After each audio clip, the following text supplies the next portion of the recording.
Voici quelques remarques concernant le fichier qui a été enregistré suite aux indications des vidéos 10A, 10B, 10C produits par le SEM Formation du département de l'instruction publique de Genève. Tout d'abord, vérifions les styles utilisés dans le document. Tenir la touche CTRL enfoncée, double-clic près des icônes et le styliste devient libre.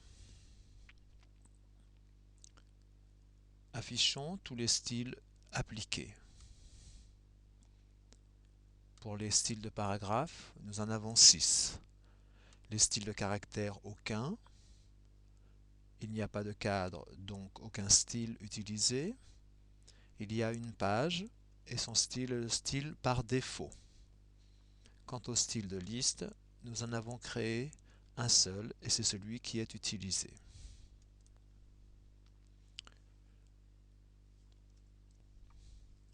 Voyons maintenant la hiérarchie des styles. Pour cela, choisissons la catégorie hiérarchie.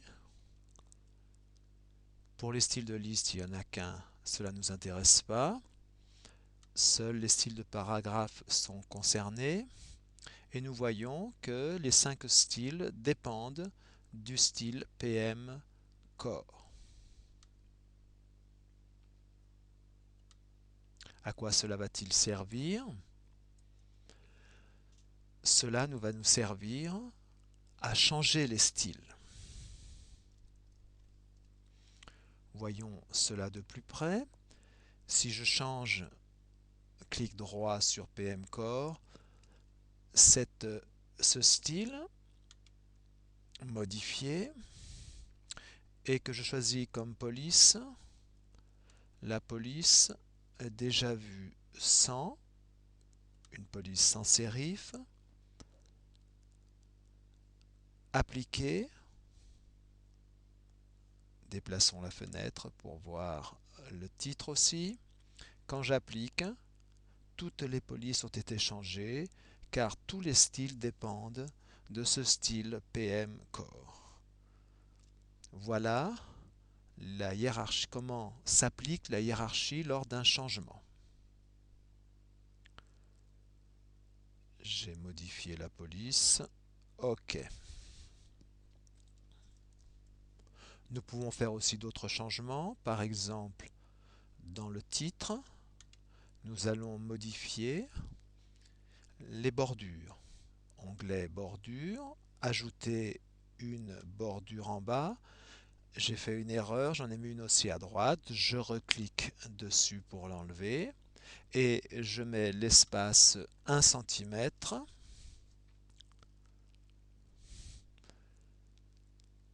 OK. Je m'aperçois qu'il y a trop d'espace après le trait. Ceci doit être modifié à l'aide de retrait espacement et en dessous du paragraphe, nous n'allons mettre plus que 0,10 comme après le style pour les points. Appliquer. Je vois ce qui se passe. Éventuellement, je remodifie. Voilà. Pour avoir ce que je désire. Nous allons maintenant faire un changement sur le style de numérotation en ajoutant un niveau avec du texte. Qu'est-ce que cela signifie? J'affiche le style de liste, PMNum, modifié. Nous avons déjà personnalisé les 4 premiers numéros. Choisissons le 5e. Alors, pour le 5e, nous allons plutôt dans l'onglet Options. Et là, nous choisissons aucune numérotation.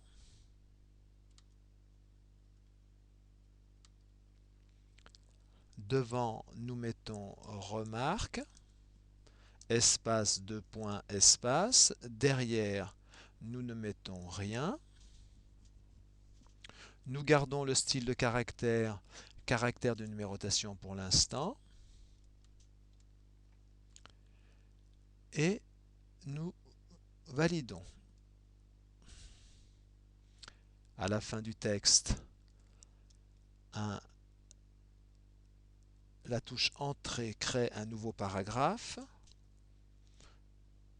mais la bordure fait pour les deux paragraphes. Revenons au style PM titre, modifions cette fois-ci dans l'onglet bordure, il y avait coché par défaut fusionner avec le paragraphe suivant. Si nous enlevons, cela veut dire qu'il y aura deux bordures. Voyons cela en appliquant. OK.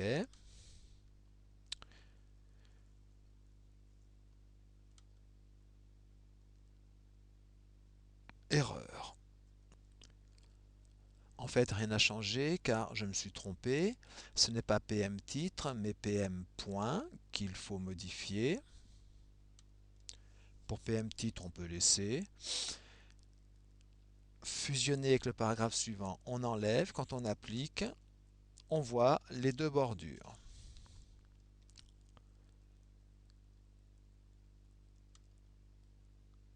Mettons pour ce dernier paragraphe créé le style PM Cornum. La tabulation est appliquée avec un premier niveau.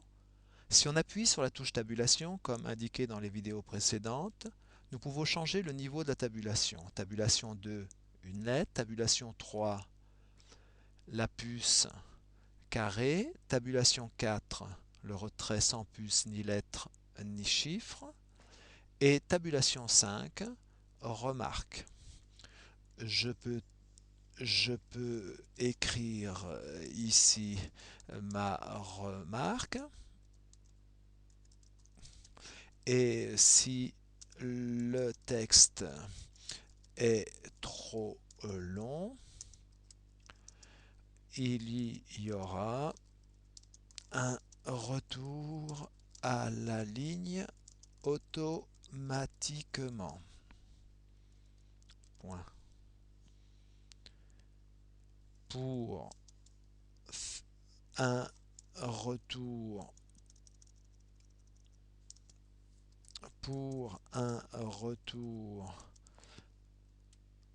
non automatique,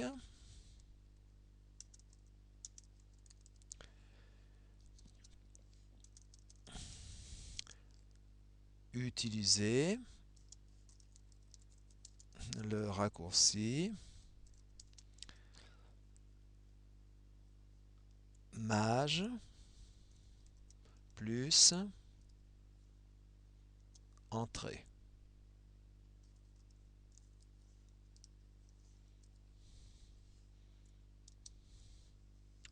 Et l'on voit qu'il y a un retour chariot à la fin de la ligne précédente indiquant qu'on a utilisé majuscule entrée.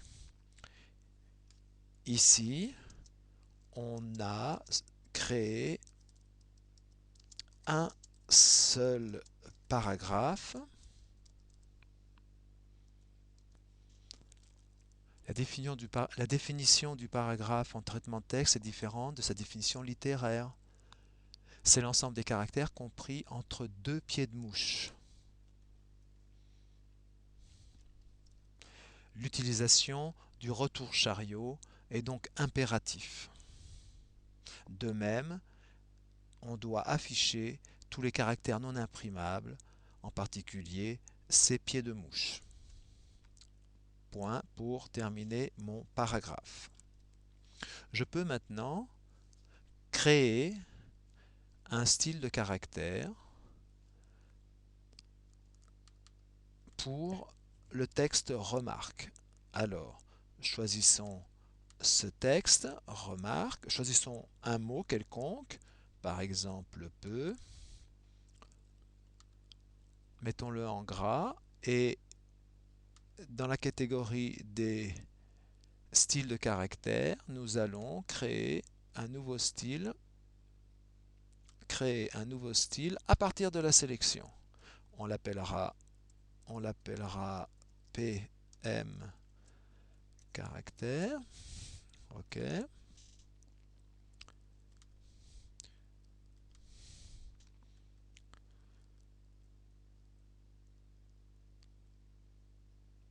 Nous voyons donc ce style de caractère que maintenant on va ajouter à la numérotation au niveau 5. On choisira PMK. Appliquer. Vous voyez, cette fois-ci, remarque est en gras. Les alignements ne me conviennent pas. Alors, je vais modifier les positions du niveau 5. La tabulation, je vais la mettre à 4 cm. Et je vais mettre le retrait aussi à 4 cm.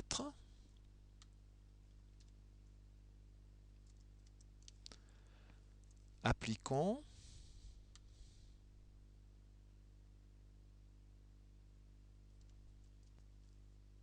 La alignée A, ces remarques, est alignée à 3,18. Il faut aussi le mettre à 4.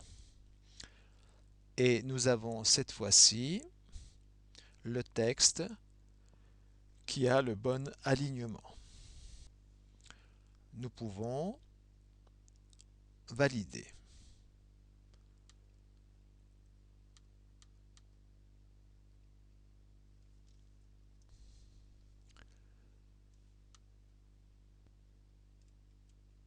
Dans le style de liste, nous pouvons aussi maintenant, si nous avons plusieurs remarques, eh bien, ajouter aussi à ce niveau 5 une numérotation.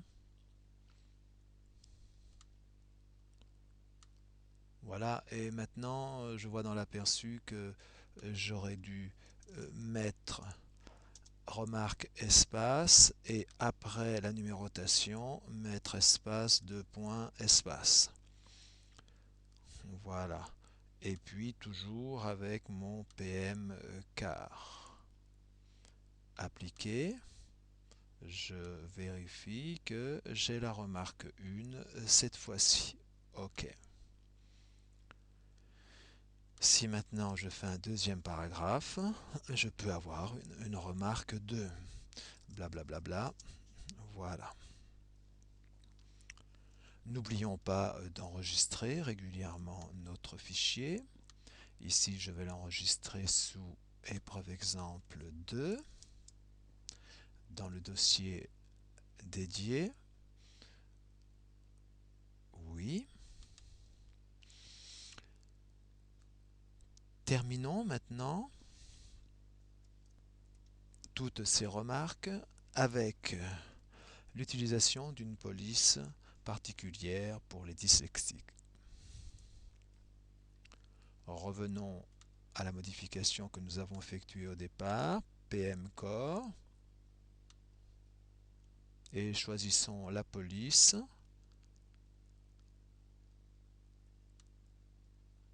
Handicap. Appliquons. Nous voyons que les espaces sont plus grands. Fermons le styliste. Un aperçu montrera un document plus aéré. Et nous terminerons toutes ces remarques ici.